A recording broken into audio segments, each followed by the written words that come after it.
bueno que podemos estar nuevamente en la casa del Señor. ¿Cuántos estuvieron en la marcha? Sí, la mayoría estuvimos ahí. Qué bueno. ¿Cuántos vienen cansados de la marcha también? Voy a tratar de ser breve, así nos vamos cuanto antes. Pero quiero compartir una palabra, no sin antes, de remera blanca todavía, junto, al igual que su esposa, Rodrigo y Roxy, todavía, si hubo alguien todavía que no firmó las planillas que firmamos hoy mientras estábamos en la marcha, la mayoría lo hicimos, pero yo sé que hay algunos que quizás por un motivo u otro no pudieron firmar. Ahí está Rodrigo parado, yo sé que ya desplegó todo su ejército alrededor en las puertas, así que antes de que salga seguro alguno lo va a atacar para que firme. Pero antes de salir yo sé que van a haber varios distribuidos por toda la congregación, así que allí puede firmar, nos deje el CBU y después nosotros vemos lo que hacemos con sus datos. No, pone su dato, su firma allí y podemos presentar delante de las autoridades aquello en lo cual creemos y sostenemos que es el derecho a la vida.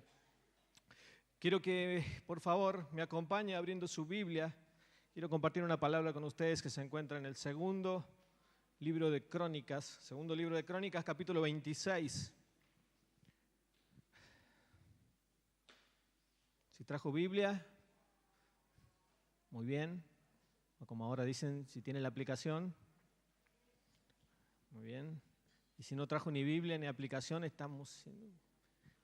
péguese ahí a un cristiano que seguramente anda con celular o con Biblia.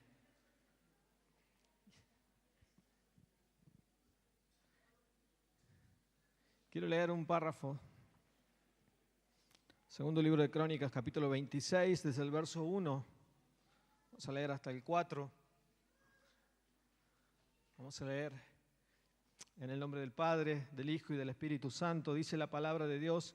Segundo libro de Crónicas, capítulo 26, desde el verso 1 en adelante, dice: todo el pueblo de Judá había coronado a Uzías, hijo de Amasías, quien tenía 16 años de edad, para que reinara en lugar de su padre. Versículo 2 dice: después de la muerte de su padre, Uzías reconstruyó la ciudad de Elat y la restituyó a Judá. Uzías tenía 16 años cuando subió al trono y reinó en Jerusalén 52 años. Su madre se llamaba Jecolías de Jerusalén, y el rey hizo lo que era agradable a los ojos del Señor, así como su padre Amasías. Señor, queremos entregarte este tiempo. Queremos disponer nuestro corazón, aún llevamos nuestros pensamientos cautivos a tu obediencia para que vos hagas en esta hora lo que tengas que hacer. Señor, fortalece la vida de mis hermanos que quizás han caminado mucho, quizás algunos han hecho un esfuerzo tremendo para estar allí en la marcha y estar aquí en la congregación. Señor, te pido que tú renueves esas fuerzas como las del búfalo. Y aún, Señor, también declaramos que tu palabra va a ser sembrada y plantada en el corazón de cada uno de nosotros y hará lo que tiene que hacer antes de volver a tu presencia. Señor, aún sujetamos nuestros pensamientos de cualquier distracción y decimos que Jesús es el Señor de todo lo que vamos a hablar, de todo lo que vamos a decir, y tu palabra hará lo que tiene que hacer en cada uno de nosotros. En el nombre de Jesús de Nazaret, amén. ¿Sabe que cuando uno se acerca a mirar las Escrituras hay muchas historias particulares que uno las empieza a considerar, y cuando uno las empieza a analizar uno se da cuenta que podemos trasladarlas tranquilamente a nuestra cotidianeidad y ver que aquellos hombres y mujeres que figuran en sus Biblias y en la mía tenían muchas cualidades y muchas semejanzas a lo que nosotros mismos vivimos a diario y a las conductas que por lo general muchas personas tienen hasta el día de hoy o tenemos en algunos casos, ¿no? Y este libro de Crónicas relata las victorias, los fracasos de hombres de Dios y algún de adolescentes, y eso que no fue el rey más joven que asumió un reinado en el pueblo de Israel ni en Judá, pero este muchacho dice que tenía 16 años cuando empezó a reinar, un adolescente. Pero cuando queremos entender un poquito más la historia, vemos que se menciona que era hijo de un tal Amasías. Y Amasías está en el capítulo anterior. Si hoy a la noche todavía llega con fuerza a su casa y quiere leer algo, segundo libro de Crónicas, capítulo 25 y 26, Va a estar bueno para que pueda comprender a la luz del Espíritu Santo aquello que quizás ahora usted no entienda a causa de aquel que está hablando en este momento, ¿no? Pero el texto dice en segundo libro de Crónicas, el anterior, si usted mira en la hoja previa, que el versículo 2, segundo libro de Crónicas 25, verso 2, dice que el papá de Usías, que se llamaba un tal Amasías, hizo lo que era agradable a los ojos de Dios, pero no de todo corazón. Y a veces uno se pregunta, ¿por qué mucha gente hace lo que hace dentro de las iglesias y por qué no lo hace de corazón, ¿no? Cuando llegan los domingos, ¿no? Creo que a todos nos pasa que salimos bien vestidos, ¿no? Nos ponemos la pilcha que quizás no nos ponemos en la semana. Yo porque quería hacer juego con la bandera, decía la vida, ¿no? Pero a veces nos ponemos la ropa que no nos ponemos quizás durante la semana. Y más en el verano se nota cuando, ¿no?, venimos para la iglesia y está el vecino en hojota con la manguerita, ¿no? Y nosotros hasta acá, de pantaloncitos largos, zapatos, ¿no? Y la gente nos observará y dirá todo lo que se imagina, ¿no?, de cada uno de nosotros, y subimos y nuestros hijos peinaditos, arregladitos, ¿no?, bien sentaditos como para la iglesia. Y en invierno esas tardes frías, crueles, ¿no?, que uno dice, está como para acostarse a dormirse la siesta, ¿no? Y después de comer y levantarse cuando está de noche, y no, ¿vieron esas veces que se acuestan a dormir? Se duermen, se hace de noche y no saben si están en la mañana, la tarde, el día, si ya es lunes, si faltaron al trabajo o no. ¿A cuánto les pasó? Me ha pasado solamente, ¿no? Sí, qué bendición, ¿no? Uno dice, gracias, Señor, ¿no? Pero a veces en esos días fríos uno dice, bueno, tengo que congregarme, sé que Dios tiene algo para decirme. Pero sin embargo, este Amasías es el reflejo de todos aquellos que por años hicieron lo bueno, dejaron de hacer lo malo, dejaron de lado el pecado, quizás dejaron de hacer aquellas cosas cuando conocieron a Dios y se dieron cuenta de que había cosas que había que abandonar, pero que nunca lo pudieron hacer de corazón. Tomaron decisiones quizás firmes, se esforzaron en cumplir las reglas o las leyes de un cristianismo predicado desde un púlpito, pero con el paso del tiempo sus vidas, lamentablemente, al no estar fundada su relación en la intimidad con Dios, con el paso del tiempo, todo eso se cae y se desmorona. Es más, quizás hay gente que hasta por años ofrendó, diezmó, sirvió en las iglesias, hizo todo lo que tenía que hacer, pero su corazón estuvo lejos. De hecho, en la antigüedad Dios, hablando a su pueblo, dice, este pueblo de labios, ¿recuerdan ese pasaje? Me honra, pero su corazón está lejos. Y este Amasías es el típico hombre o la típica mujer que hace con todas sus fuerzas aquello que cree que está bien y deja de hacer lo malo, siempre y cuando no implique tener una intimidad con el Dios que dio su vida por él. Entonces, la pregunta es, ¿cuánto podemos sostener, cuánto tiempo podemos sostener todas las actividades que a veces hacemos y el servicio sin caer en el peligro de la religiosidad? ¿Cuánto tiempo nos vamos a parar delante de Dios haciendo todo lo que hacemos, ¿no?, y todo el ritual, por así llamarlo, de lo que hacemos sin tener un contacto con el amado? Porque en algún momento nos volvemos totalmente insensibles y hasta lo hacemos de manera automática. Ya los domingos sabemos que a tal hora nos cambiamos para ir a la iglesia, que el miércoles hacemos aquello, que el jueves o el lunes o el martes tengo grupo, y ya deja de ser el hacer por amor, sino me toca, tenemos, hoy de vuelta, y el lunes arranca, y el martes de nuevo la escuela de liderazgo, y es como que en algún momento nuestro corazón se empieza a alejar y empezamos a cumplir con todos los requisitos. Y este Amasías tuvo un hijo que se llamó Usías, pero le entrega un trono que ya vamos a ver enseguida, cargado de todo lo que como papá él vivió, y a su vez este Usías veía a su padre sirviendo a Dios, pero con un corazón alejado.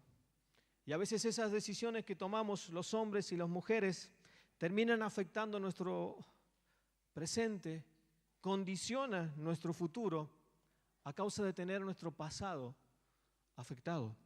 Y es una lástima porque este Amasías, que hizo lo que Dios le decía que tenía que hacer, dice el capítulo 25, después usted léalo por favor en su casa, que en un momento decidió ir en contra del ejército edomita, que era uno de los que estaba en la lindera del pueblo de Israel. Él conquistó y dice que avanzó, pero en un momento dijo, bueno, veamos cuántos somos. Y él le dijeron, mira, somos muchísimos. No importa, igual vamos a contratar soldados de Israel, dijo el rey de Judá, a 300 kilos de plata le vamos a pagar para que vengan los soldados y peleen con nosotros y seamos más. Viene un profeta y le dice a Amasías, me parece que Dios desaprueba esto por completo. ¿Y qué hago con la plata que ya puse? No le puedo decir a los soldados que se vuelvan. Mira, Dios te va a bendecir mucho más, le dice el profeta. Pero decirles que se vayan porque Dios se quiere glorificar con vos y con la nación. Él le hace caso a medias y dice, bueno, vuélvanse porque hubo cambio de planes. Imagínense el ejército que se tuvo que mover para participar en una guerra y luego se vuelven y dicen, no pudimos pelear y empieza allí una batalla. Pero esta nación a la cual él iba a conquistar, de pronto se encuentra con enemigos internos de países cercanos, de Israel, de Judá, y dice, ¿cómo voy a poder conquistar si no contrato soldados para que peleen con nosotros? ¿No? Y a veces como hijos de Dios queremos avanzar y buscamos estrategias para conquistar territorio y reino, y nos olvidamos de ver qué es lo que Dios tiene para cada uno. Y a veces tomamos decisiones de acuerdo a lo que mejor nos parece.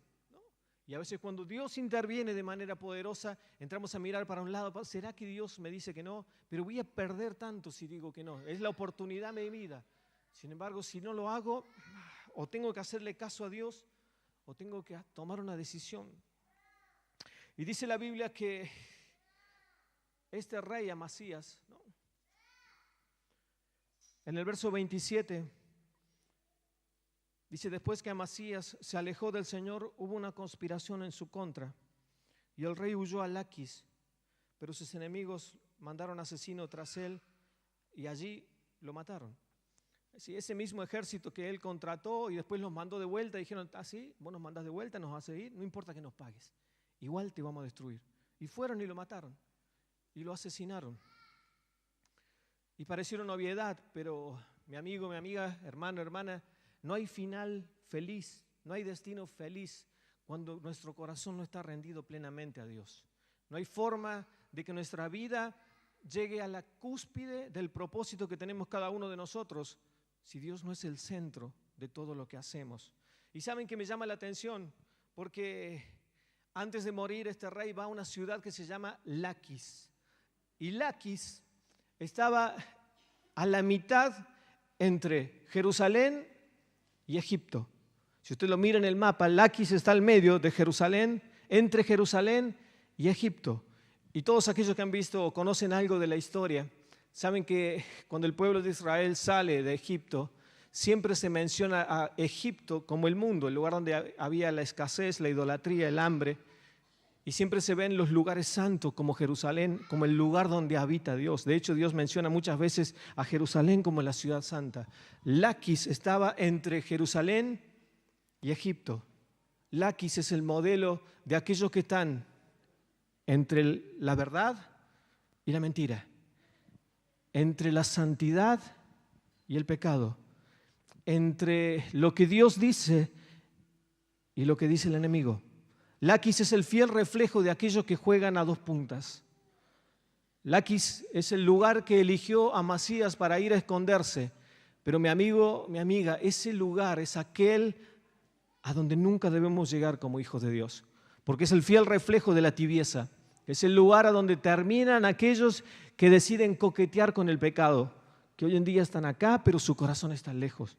Que hoy en día son algo bueno y la caretean todos los domingos en la iglesia, pero de la puerta para afuera están más cerca de Egipto que de Jerusalén. Aquí en Jerusalén, en nuestra Jerusalén, podemos adorar, levantar nuestras manos, pero cuando salimos, allí es donde el enemigo aprovecha para meter murmuración, mentiras, contiendas. Allí en Egipto es donde aparecen nuestras reacciones, cómo reaccionamos en la calle. Allí en Egipto es donde aparece qué es lo que hacemos cuando nadie nos mira.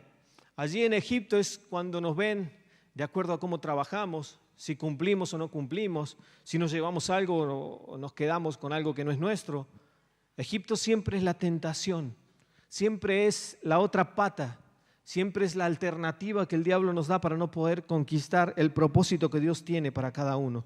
Pero este capítulo, el capítulo 25, hablando de Amasías aún, unos versículos antes del que leímos, unos versículos antes del 27, en el verso 25, dice que casualmente, ¿no? Creo que Dios así lo permitió. Dice el verso 25 que 15 años sobrevivió Amasías de Joás, que era quien lo había conquistado.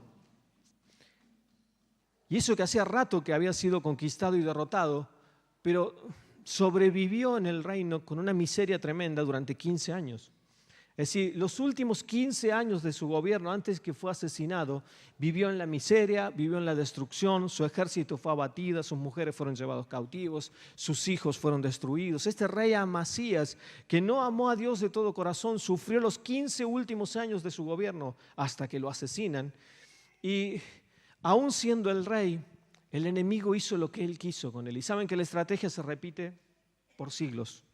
Es increíble que aún hijos de Dios, que según la carta del apóstol Pedro, somos reyes y sacerdotes. ¿Cuántos reyes y sacerdotes hay aquí?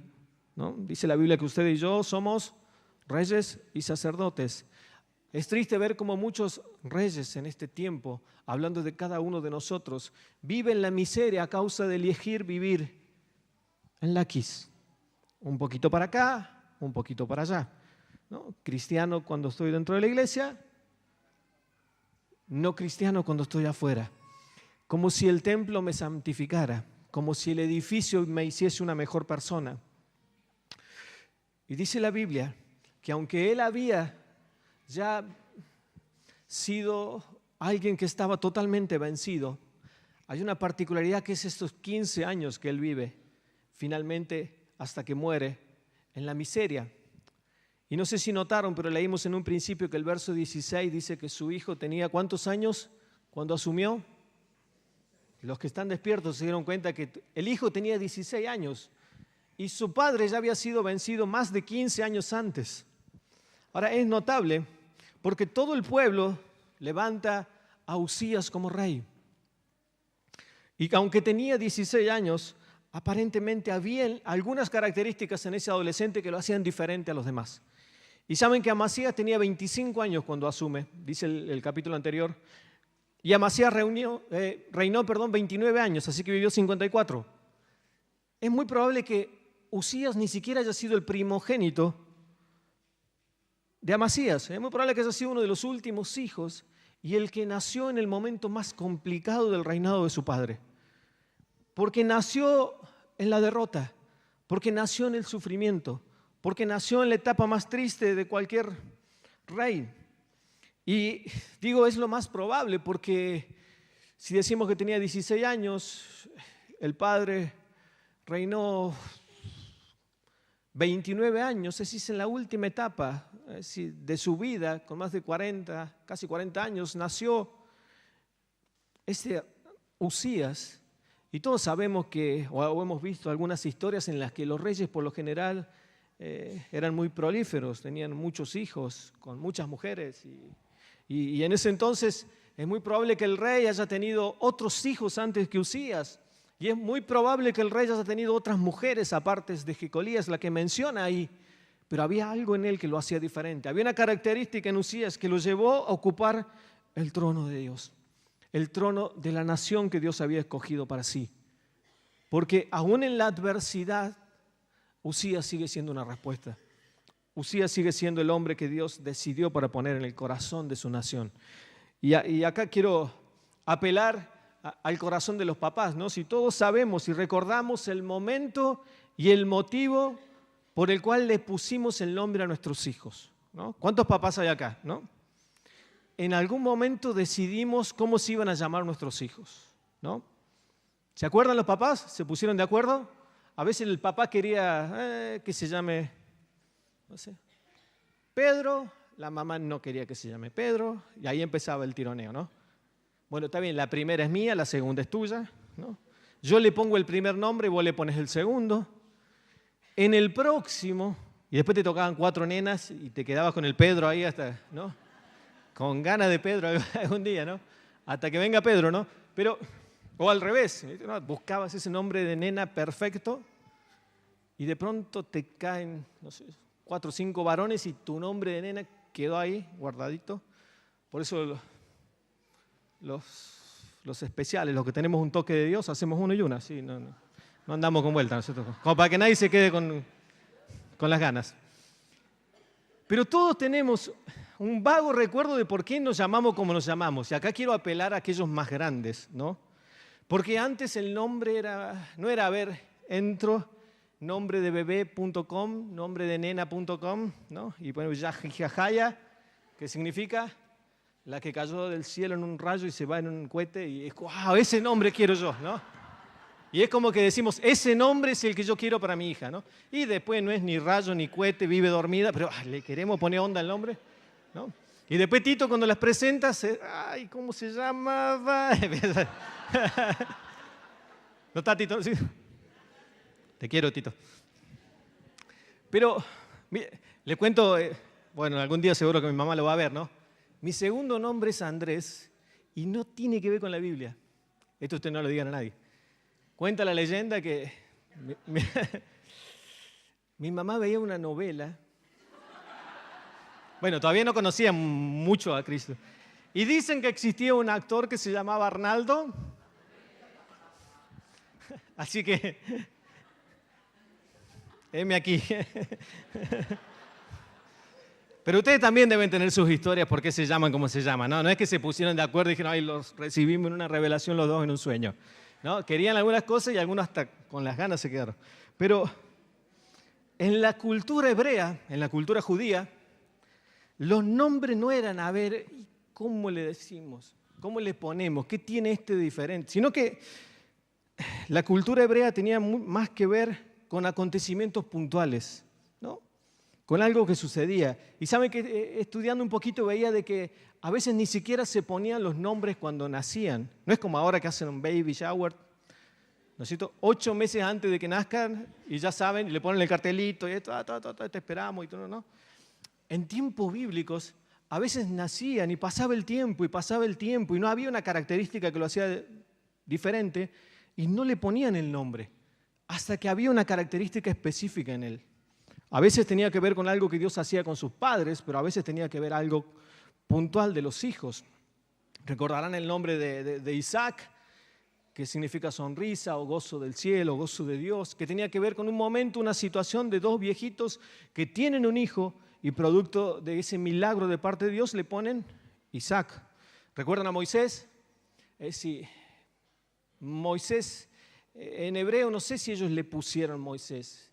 Lo más probable es que la que le pone, dice el libro de Éxodo, Moisés, es la mujer que lo encuentra, porque Moisés significa rescatado de una canasta, rescatado de un río. Entonces el nombre le ponían de acuerdo a lo que acontecía. ¿Recuerdan los 2 hermanos?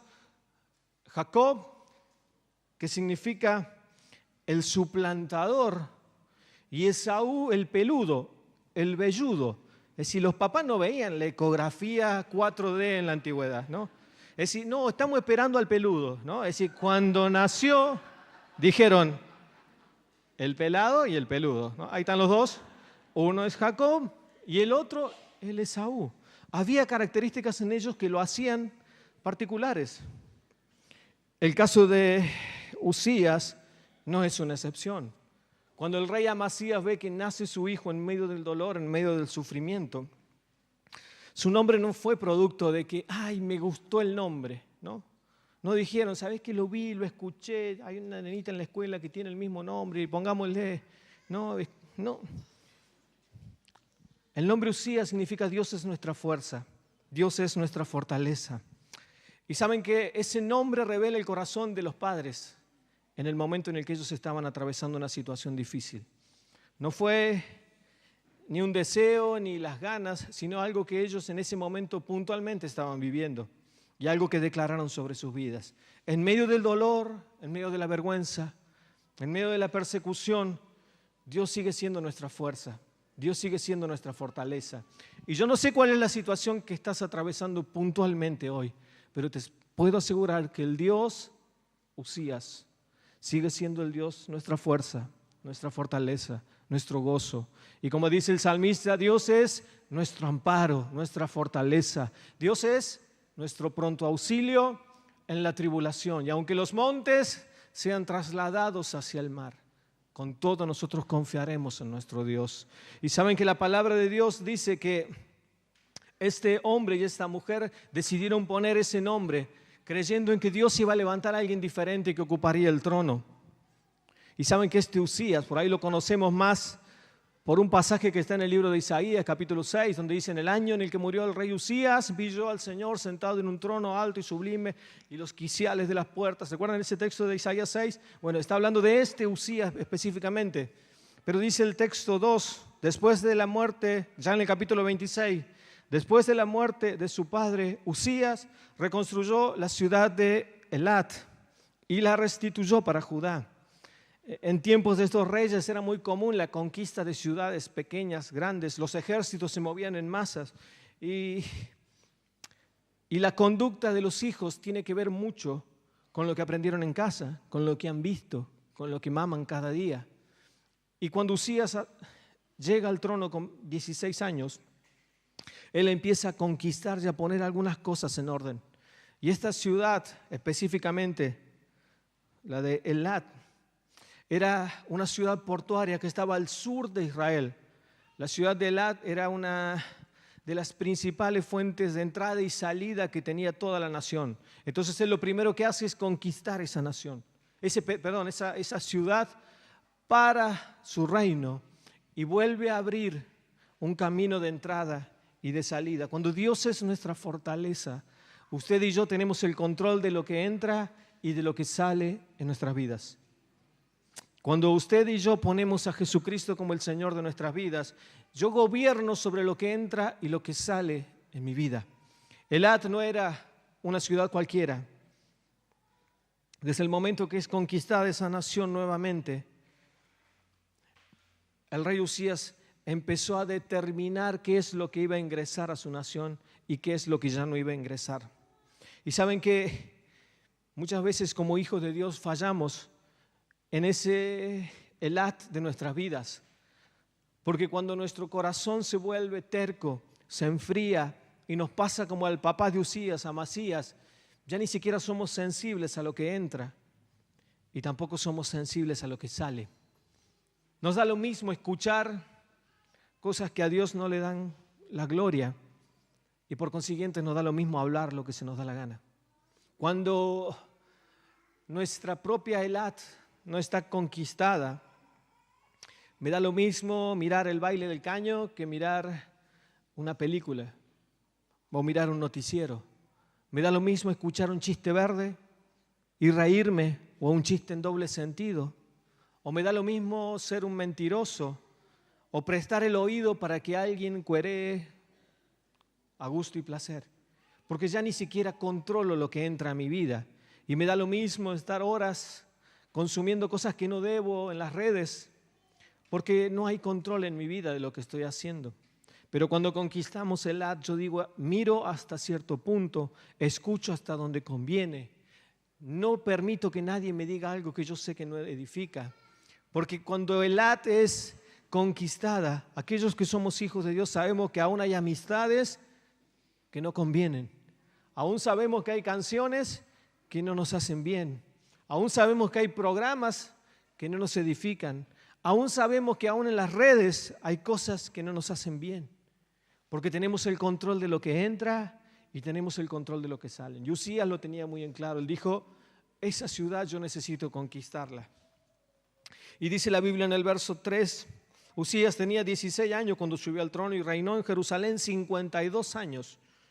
Y su madre se llamaba Jecolías de Jerusalén. Saben que, como hemos hablado quizás en otra ocasión, culturalmente las mujeres no ocupaban un rol predominante dentro de la cultura hebrea.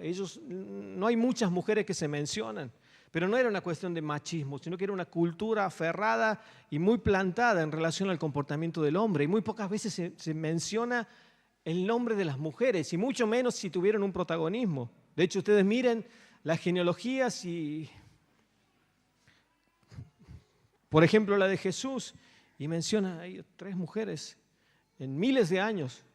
Y así en el libro de Números, en el libro de Crónicas, siempre se menciona al hombre y muy poco se habla de las mujeres. Pero por algo la Biblia habla de esta mujer llamada Jecolías, porque al fallecer el rey Amasías, cuando este muchacho tenía 16 años, de haber reinado 52 años, indudablemente hay una mujer tremenda de Dios en el proceso. Porque el verso 4, cuando hace un pequeño resumen del reinado de Usías, se mencionan las cosas buenas que hizo este hombre. Y si su padre hizo cosas que desagradaron, hubo una mujer de parte de Dios que hizo lo que tenía que hacer para formar un rey conforme al corazón de Dios. Quizás no habrá grandes predicaciones acerca de esta mujer, pero seguramente en los libros celestiales habrá un reconocimiento especial de alguien que trabajó en un rey y que lo formó para que sea el hombre que hizo muchísimas reformas. Después usted lee el capítulo 26, antes de un error que él comete muy grave, que es meterse al templo cuando no estaba autorizado. Pero hasta ese momento dice la Biblia que el reinado de Usías fue ejemplar.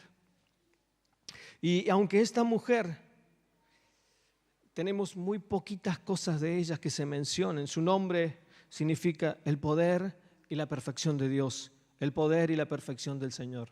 Y yo quiero que, al menos en esta noche, puedas entender de que como hijos de Dios, Dios ha puesto hombres y mujeres a nuestro lado para perfeccionar nuestras vidas. Y a veces no nos gusta, a veces es molesto, pero saben que Amasías tenía una particularidad. Cuando él fue advertido de parte de Dios, decidió desobedecer. Y dijo: a mí nadie me da órdenes, yo sé lo que hago. Yo conozco a Dios, dijo. Y a mí nadie me va a decir lo que está bien y nadie me va a decir lo que está mal. Yo se lo traigo al Neuquino 2018. Yo hago lo que se me da la gana. A mí nadie me va a enseñar. Yo sé de la Biblia. Yo ya sé lo que tengo que hacer. A mí no me hace falta que nadie me diga lo que tengo que hacer. Ese espíritu que moró en Amasías lo llevó a la destrucción al final de sus días. Pero qué bueno que es encontrar gente que es sumisa y gente que hizo lo que tenía que hacer en medio de los momentos más difíciles que atravesaron, porque su esposo no fue un gran ejemplo, pero esta mujer instruyó a un hombre que llegó a reinar 52 años en una nación como la de Judá. Y no fueron muchos los que gobernaron tanto tiempo. Y es muy probable que las oraciones de su madre fueron la clave, o el consejo de su madre fueron la clave para que un rey pueda permanecer tanto tiempo. Saben que el versículo 5 del capítulo 26 dice que Usías buscó a Dios en tiempos de Zacarías, quien le enseñó a temer a Dios. Y mientras el rey buscó la dirección de Dios, Dios le dio éxito.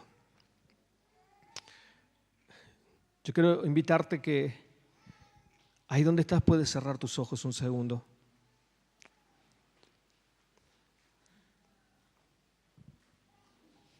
Quiero invitarte a cerrar tus ojos.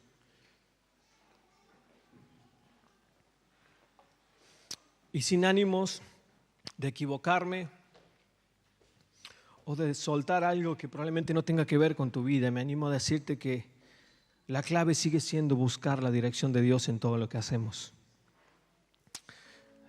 Cada uno sabe cómo ha llegado delante de Dios. Cada uno sabe las situaciones que atraviesa a diario en sus vidas.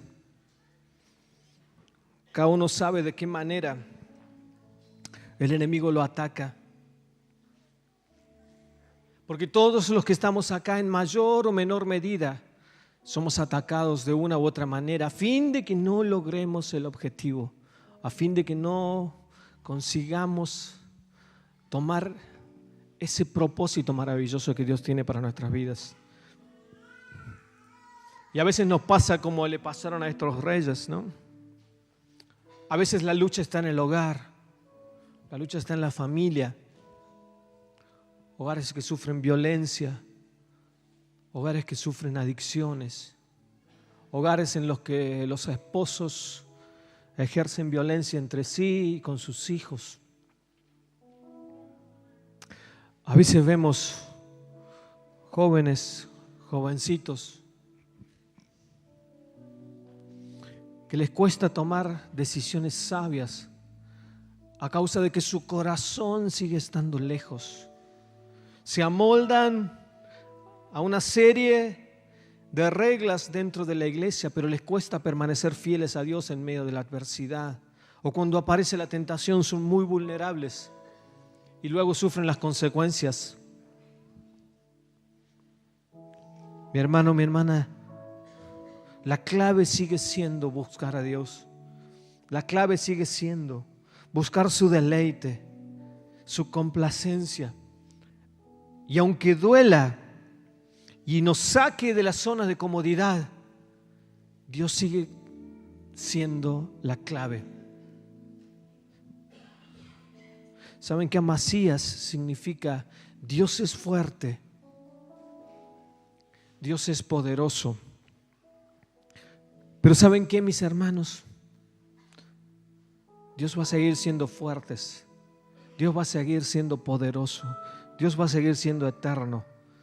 Todo lo que Él es no perece. Nuestro problema está en que Dios no se transforma en nuestro Usías. Y no es nuestra fortaleza. Y Dios ya no es nuestra fuerza. Y no nos apropiamos de todo lo que Dios ha puesto en nuestra mano. Entonces luchamos nuestras batallas a nuestra manera, solos y en nuestras propias fuerzas. Entonces uno ve como hijos de Dios e hijas de Dios viven su vida, más que vivirla, sobreviven sus vidas en lugar de vivirla en plenitud.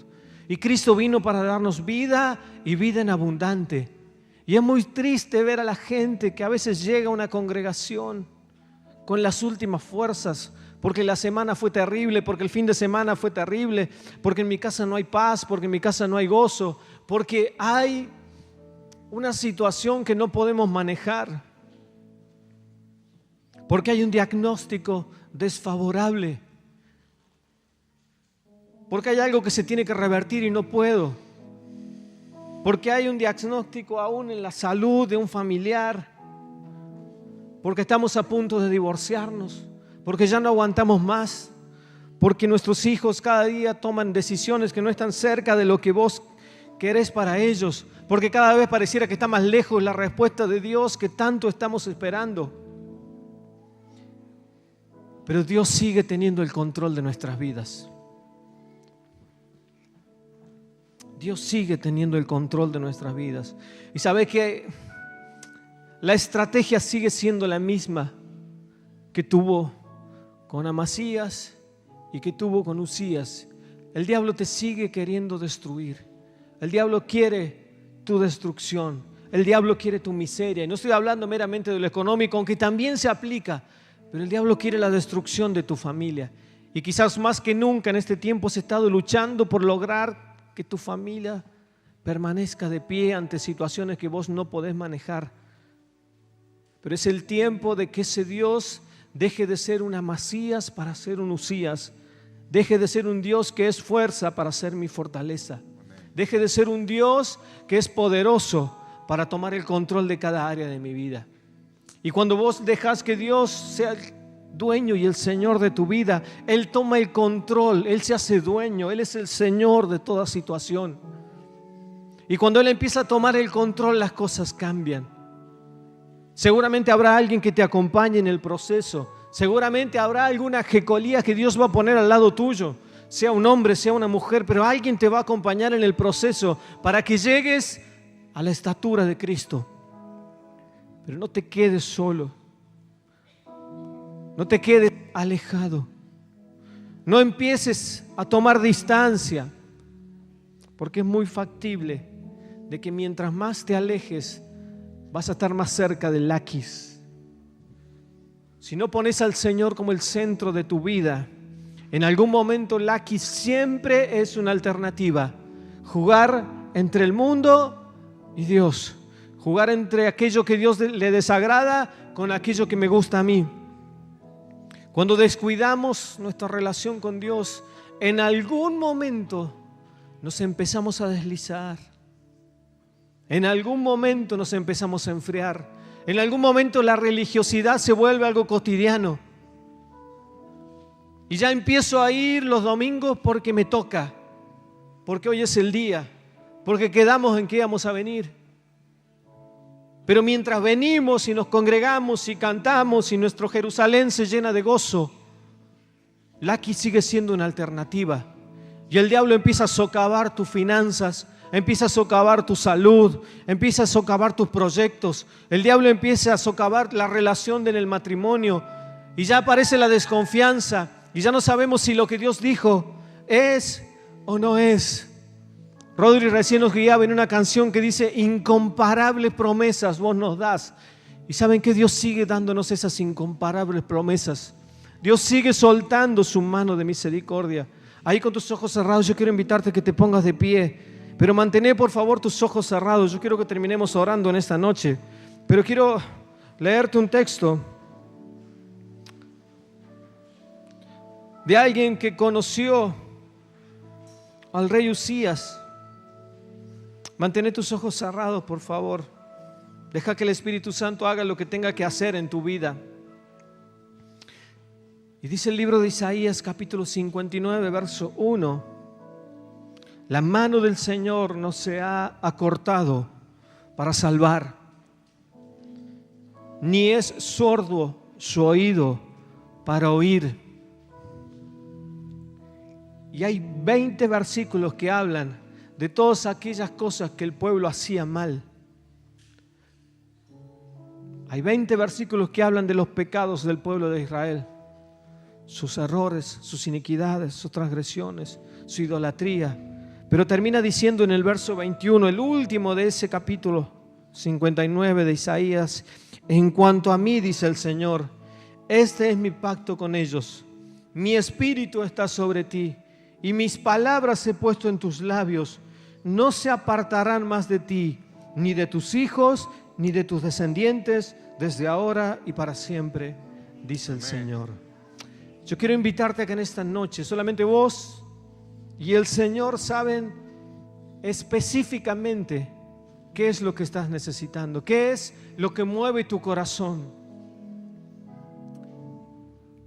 Yo no sé qué es lo que Dios está tratando con cada uno, pero tengo la certeza y la seguridad de que el Espíritu Santo trabaja en el corazón de cada uno. Y no sé cómo, pero sé que lo hace. Y yo sé que si en esta noche el Espíritu Santo te habló específicamente a vos que estás necesitando una palabra de sanidad para un familiar cercano, para alguien que está allí muy cerca tuyo, yo te puedo asegurar que Dios es el que tiene el control. Cualquiera puede decir, bueno, parece que está todo dicho. Nunca te olvides que Dios es el que tiene la última palabra. Quizás hay gente que en esta semana tiene que tomar una decisión en su vida. Nunca te olvides que Dios tiene el control de todo. Nunca te olvides que para Dios no hay casualidades. Quizás en esta semana hay cosas que tenés que corregir y cambiar, pero te puedo asegurar que aún en cada detalle de tu vida Dios está. Yo quiero que terminemos este tiempo adorando a Dios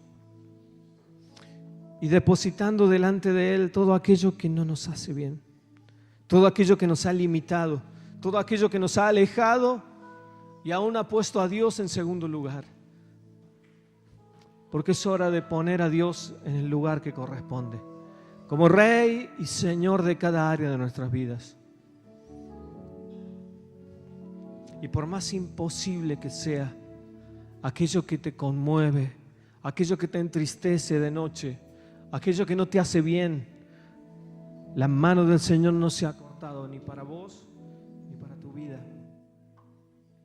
Y aunque suene utópico o increíble, su palabra y sus promesas son incomparables. Y su palabra no se apartará del medio nuestro. Y la Biblia dice que no solamente esto, sino que de nuestros hijos también. Y de nuestra descendencia.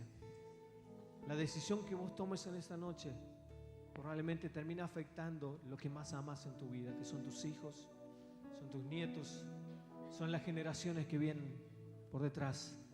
Dios sigue teniendo el control absolutamente de todo. ¿Cuántos pueden dar gloria a Dios ahí donde están? Y yo quiero invitarte que ahí con tus ojos cerrados digas: Señor, toma el control de esta área específica de mi vida. aquello que a mí me está haciendo mal, aquello que yo no puedo controlar, aquello que se escapa de mis manos, aquello que se me está yendo, aquello que me hace mal, aquello que en las noches no me deja dormir, aquello que vos sabés que me cuesta. Quizás hay padres que tendrán que decir: Señor, así como puse un día a mis hijos delante tuyo, hoy los pongo de vuelta porque los quiero recuperar. Quizás habrá hijos que dirán: yo quiero recuperar a mis padres para vos. Quizás habrá hijos que dirán: yo quiero que mi hermano también viva lo que yo estoy viviendo. Y quizás habrá gente que digan: este es el momento en el que Dios tiene que hacer un milagro. El diablo va a venir una y otra vez y te va a decir ese diagnóstico que te han repetido una y otra vez. Pero mi hermano, mi hermana, Dios sigue haciendo milagros. Su mano no se ha cortado. Dios sigue revirtiendo situaciones. Y de hecho hoy estamos aquí porque Dios ha tenido misericordia de cada uno de nosotros. Amén, Señor. Él sigue teniendo misericordia. Cuando hoy te levantaste, su misericordia y su fidelidad te rodeó, te abrazó. Y si hoy tenés que pelear acá como un verdadero rey por tu familia, decirle: Señor, vos sos el rey de mi vida, vos sos el Señor de mi familia. Hoy establezco el trono de Jesucristo en mi familia. Hoy lo pongo a Jesús ahí. Y en algún momento, cuando ese Dios se levante con poder, te aseguro que no hay diablo que resista el trono de Dios. No hay adversidad que resista la presencia poderosa de Dios. Y eso que estás esperando, yo quiero que con tu mente lo empieces a imaginar. No sé qué es lo que en este tiempo te ha tenido truncado en el propósito, pero yo quiero que dejes que el Espíritu Santo empiece a mostrarte esa respuesta que tanto estás esperando.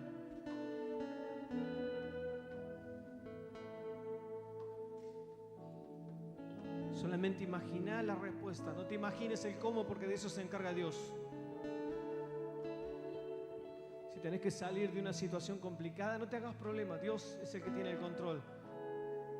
Y Él aún te va a dar la estrategia, el cómo se encarga Él. Vos dedicate a ponerlo a Él como Rey y Señor de tu vida. Mientras Él sea el centro, mientras Él esté en el corazón de los hijos de Dios, Él es el que toma el control. Amasías no lo entendió, hizo todo lo que tenía que hacer, pero no de todo corazón. Yo quiero que en esta noche nos tomemos un tiempo para adorar a aquel que merece toda la adoración de todo corazón. No se apuren en irse, sino decirle: Señor, yo quiero adorarte en esta noche. Yo quiero levantar el nombre de Jesucristo, el nombre que es sobre todo nombre. Yo quiero adorar a aquel que es y que será por siempre. Yo quiero darte la mejor adoración de corazón.